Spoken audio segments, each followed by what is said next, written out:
জামাত ইসলামের কোন কোন সিনিয়র নেতারা আওয়ামী লীগকে আবার পুনরায় প্রতিষ্ঠিত করবার বক্তব্য দিচ্ছেন এবং বিবৃতি দিচ্ছেন, এটা আমরা মিডিয়াতে আমরা লক্ষ্য করেছি। 5ই আগস্টের বিপ্লবের পূর্ববর্তী যে সময়টা, তখনও কিন্তু আমাদের যে দলের সিনিয়র মানে বিভিন্ন দলের রাজনৈতিক দলের সিনিয়র নেতৃবৃন্দের তখনও কিন্তু বক্তব্যের মধ্যে একটা বিভক্তি ছিল। তাদের কার্যক্রমের মধ্যে হয়তো বিভক্তি ছিল না, সবাই একসাথে পরামর্শ করেই কাজ করেছেন। এখনো যে বক্তব্যের মাধ্যমে বিবৃতির মাধ্যমে আমরা বিভক্তিটা লক্ষ্য করেছি বিভিন্ন কারণেই। ধন্যবাদ সবাইকে। আসলে ঐক্যটা দেখেন, এখন যেমন বক্তব্যের মাধ্যমে বিবৃতির মাধ্যমে ঐক্যের মধ্যে বিভক্তিটা আমরা লক্ষ্য করছি, একটা জিনিস আপনি খেয়াল করে দেখবেন, 5ই আগস্টের বিপ্লবের পূর্ববর্তী যে সময়টা, তখনও কিন্তু আমাদের যে দলের সিনিয়র মানে বিভিন্ন দলের রাজনৈতিক দলের সিনিয়র নেতৃবৃন্দের তখনও কিন্তু বক্তব্যের মধ্যে একটা বিভক্তি ছিল। যেমন অধিকাংশ রাজনৈতিক দলের শীর্ষ নেতারা কিন্তু এই ছাত্র জনতার আন্দোলনকে তাদের সম্পৃক্ততাকে স্বীকার করেছে এবং মনে প্রাণে এই আন্দোলনের সুফলতা তারা কামনা করেছে। কিন্তু বিএনপির মহাসচিব সাহেব কিন্তু যখন তাকে সাংবাদিকরা এই ব্যাপারে প্রশ্ন করা হয়েছিল বিএনপির মহাসচিব জনাব মির্জা ফখরুল ইসলাম আলমগীর সাহেবের কাছে, তখন কিন্তু তিনি সরাসরি কিন্তু অস্বীকার করেছেন না এটা ছাত্রদের আন্দোলন, এটার সাথে বিএনপির কোনো সম্পৃক্ততা নেই। তবে আমি কিন্তু অস্বীকার করছি না এই আন্দোলনে বিএনপি কাজ করে নাই। বিএনপির অবশ্যই বিশাল তাদের অবস্থান ছিল, তারা কাজ করেছে, বিপ্লবের জন্য আন্দোলন সংগ্রাম করেছে। তবে বিএনপির মহাসচিব সাহেবের বক্তব্যটা এটা একটা রাজনৈতিক পলিসি হতে পারে, আমি জানি না তাদের বক্তব্যটা কি ছিল, কিন্তু তখনও কিন্তু আমাদের রাজনৈতিক দলের নেতাদের কিন্তু বক্তব্য বিবৃতির মধ্যে তো একটা ছিল মানে বিভক্তি ছিল। তাদের কার্যক্রমের মধ্যে হয়তো বিভক্তি ছিল না, সবাই একসাথে পরামর্শ করেই কাজ করেছেন। এখনো যে বক্তব্যের মাধ্যমে বিবৃতির মাধ্যমে আমরা বিভক্তিটা লক্ষ্য করেছি বিভিন্ন কারণেই, নির্বাচনের পলিসি নিয়ে, তারপরে বর্তমান দেশে যে খুন চিন্তায় রাহাজানি চাঁদাবাজি হচ্ছে এটাকে নিয়ে বিভক্তি, বিভিন্ন কারণেই বিভক্তিটা হচ্ছে। জি ধন্যবাদ আমান ভাই। আপনি যে কথাটা বললেন এই জন্য আমি কিছু তথ্য প্রমাণ সামনে নিয়ে আসছি। কোটা সংস্কার আন্দোলনের সঙ্গে বিএনপি জড়িত নয়।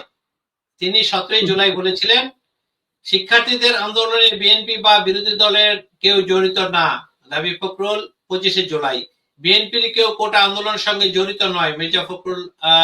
25 জুলাই বিএনপির আন্দোলনের ভিত্তি গড়েছিল, ছাত্ররা বাস্তবায়ন করেছে, ফখরুল ইসলাম 16 আগস্ট। এই হলো ওনার বাড়ি। ওনার সর্বশেষ যে কথাটা উনি বলেছেন বিএনপি আন্দোলনের ভিত্তি গড়েছিল, ছাত্ররা বাস্তবায়ন করেছে, এটা কিন্তু সত্যি যে বিগত 17 বছর বিএনপি মাঠে ছিল, পুরো প্রক্রিয়াটার পিছনে বিএনপি ছিল। বিএনপি ছিল বলেই শেষ মুহূর্তে পুরো দেশবাসী একত্রিত হয়েছে এবং এটা সফল হয়েছে। জি বলুন প্লিজ। ধন্যবাদ আমান ভাই। আমি কিন্তু এটা অস্বীকার করছি না বিএনপির এই আন্দোলনে অবদান কম বা নাই, এটা না, অবশ্যই তাদের অবদান ভূমিকা যথাযথ ছিল, সুক্রিয়া কৃতজ্ঞতা। আর এখন যেটা বিভক্তির বিষয়টা, একটা জিনিস দেখেন, একটা দিক থেকে বিভক্তি হবে মানুষের মধ্যে, তাদের আদর্শ নিয়ে তাদের পলিসি নিয়ে বিভক্তি হবে, এটাই বাস্তবতা। কিন্তু বিভক্তি যখন আমরা দেখি যে ফ্যাসিস্ট পতিত স্বৈরাচার আওয়ামী লীগকে আবার রাজনীতিতে পুনঃপ্রতিষ্ঠিত করা হবে কি হবে না, এই বিষয়টা নিয়ে যখন আমরা বিভক্তিটা লক্ষ্য করি, তখন আমরা আসলে যারা মাঠ পর্যায়ে আন্দোলন সংগ্রামে যারা কাজ করেছি আমাদের কাছে আসলে খুব বেশি কষ্ট লাগে। যখন সমস্ত রাজনৈতিক দলগুলো একমত এক এবং অভিন্ন সুরে কথা বলছেন, তখন বিএনপির কোন কোন সিনিয়র নেতারা, জামাত ইসলামের কোন কোন সিনিয়র নেতারা আওয়ামী লীগকে আবার পুনরায় প্রতিষ্ঠিত করবার বক্তব্য দিচ্ছেন এবং বিবৃতি দিচ্ছেন, এটা আমরা মিডিয়াতে আমরা লক্ষ্য করেছি। তো এই বিষয়টা আসলে একজন মাঠের কর্মী হিসাবে, সংগ্রামের সাধারণ নগণ্য কর্মী হিসাবে এটা আমাদেরকে অত্যন্ত কষ্ট দেয় জনাব আমান ভাই। তবে কোন পথে রাজনীতি, একটা বিষয় আপনি দেখবেন এখনো রাজনীতিটা আমাদের যত ফ্যাসিস্ট বিরোধী যত রাজনৈতিক দল এখন মাঠে আছে, তাদের রাজনীতিটা আসলে একদম মাটির সাথে মিশিয়ে যায়নি, আদর্শ থেকে তারা অনেক বেশি দূরে সরে গেছে। বিষয়টা এমনটা ভাববার সময় এখনো পর্যন্ত আসেনি। তবে না পাওয়ার বেদনা, চাওয়া পাওয়ার হিসাব সবকিছু নিয়ে হয়তো নিজেদের মধ্যে কিছু মানে হিসাবের গরমিল, মানে সবকিছু ঠিক মতো হচ্ছে না বলেই কিছু না কিছু বিভক্তি আমাদের মধ্যে লক্ষ্য করা যাচ্ছে। কিন্তু আমি বিশ্বাস করি নির্বাচনের দিনক্ষণ সময় যখন নির্ধারিত হবে তখন এই বিভক্তিটা আসলেই থাকবে না, এটা আমার দৃঢ় বিশ্বাস।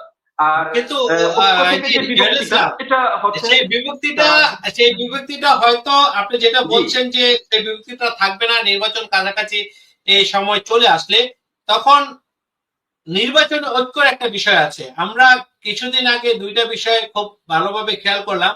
জামায়াতের আমির আপনাদের আমিরের সাথে সাক্ষাৎ করলেন, এবং ঠিক একদিন পর বা 2 দিন পরেই আবার বিএনপির মহাসচিব আপনাদের সাথে সাক্ষাৎ করলেন। এই সাক্ষাৎগুলো কি নির্বাচন কেন্দ্রিক, না জাতীয় স্বার্থ বাস্তবায়নের পরিকল্পনা নিয়ে আলোচনা?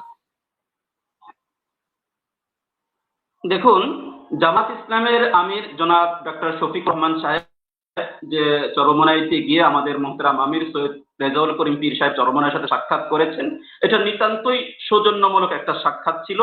এবং রাজনৈতিক মানে মতবিরোধের রাজনীতির এই যুগে একটা রাজনৈতিক নেতাদের কাছাকাছি আসবার বসবার, তাদের মতামত গুলো মানে একে অপরের সাথে বিনিময় করবার একটি সুযোগ সৃষ্টি হয়েছে।